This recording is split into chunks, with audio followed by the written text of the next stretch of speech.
Magandang umaga, ngayon po ay araw ng Huwebes, September 21, 2023. Update po muli sa lagay ng panahon.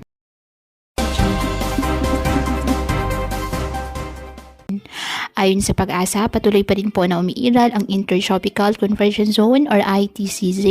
Ito po ang pagsasalubong ng hangin mula sa magkaibang hemisphere at nakakaapekto ito ngayon sa Mindanao. At mga localized thunderstorms naman sa iba pang bahagi ng ating bansa.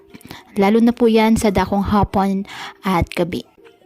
Ayon sa Pag-asa, posibleng may mabuong low pressure area sa mga susunod na araw dito po sa may bandang silangan ng ating bansa.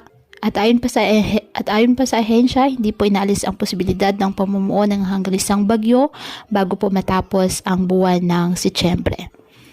Wala naman pong gale warning na nakataas anumang baybay ng ating karagatan kung kaya malayang makapamalaot ang ating mga kababayang mangingisda at may maliliit na sasakyang pandagat.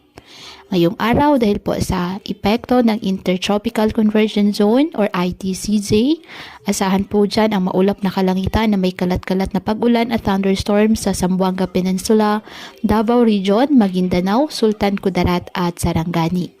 Habang sa nalalabing bahagi po ng ating bansa kasama na ang Metro Manila, makakaasa pa rin po tayo ng mainit at malinsangang panahon, ngunit may tsansa po ng mga pag-ulan, kalat-kalat na mga pag-ulan, lalo na po sa dakong hapon at gabi na dulot ng localized thunderstorms.